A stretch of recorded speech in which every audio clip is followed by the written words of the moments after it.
ગુજરાત ભાજપના પ્રદેશ પ્રમુખ સી.આર. પાટીલને આજે તેમના પદ પર 5 વર્ષ પૂરા થયા છે. તેમને એક મુખ્યમંત્રી જેટલો સમયગાળો મળ્યો છે. 20 જુલાઈ 2020ના રોજ તેઓ પ્રદેશ પ્રમુખ બન્યા હતા. જ્યારે સી.આર. પાટીલની ગુજરાત પ્રદેશ પ્રમુખ તરીકે નિમણૂક કરવામાં આવી ત્યારે કોઈને કલ્પનાય નહોતી. દિલ્હી ભાજપના આ નિર્ણયથી કેટલાય આગેવાનોને ઝટકો લાગ્યો હતો. તો હવે ભારતીય જનતા પાર્ટીમાં મૂંઝવણ છે કે તેમના પછી કોણ? આમ ખૂબ મોટો પ્રશ્નાર્થ ચિહ્ન સર્જાયો છે. નમસ્કાર, જમાવટ સાથે હું છું પાર્થ.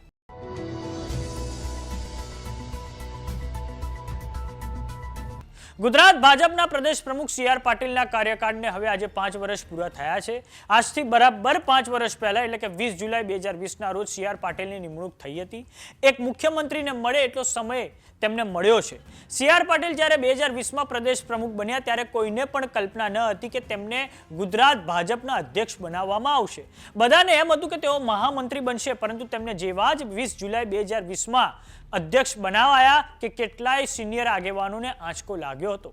સી.આર. પાટીલ જ્યારે 2020માં પ્રદેશ પ્રમુખ બન્યા ત્યારે કોવિડનો સમયગાળો હતો. સાથે જ ગુજરાતમાં સંખ્યાબળની દ્રષ્ટિએ પક્ષના કાર્યકરોની સંખ્યા ખૂબ વધારે હોવા છતાં ભાજપના સંગઠનની સ્થિતિ ડામાડોળ હતી.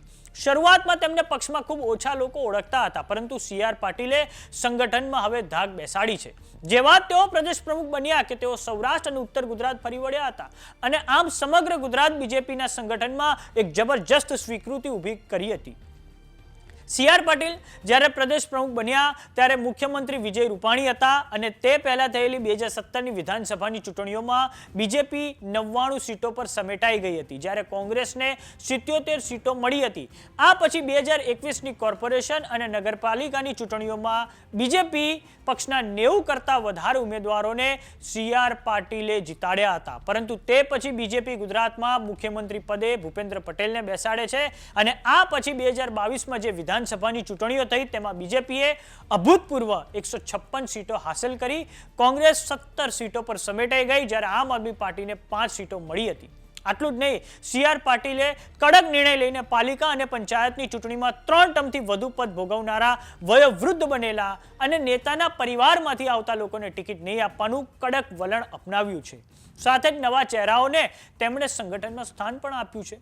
સી.આર. પાટીલ છેલ્લી 4 ટર્મથી નવસારીના સાંસદ તરીકે પણ ચૂંટાય છે. તેમના 5 વર્ષ પ્રદેશ પ્રમુખ તરીકેના કાર્યકાળ દરમિયાન દરેક જિલ્લામાં ભારતીય જનતા પાર્ટીનું હેડક્વાર્ટર બનાવવામાં આવ્યું છે.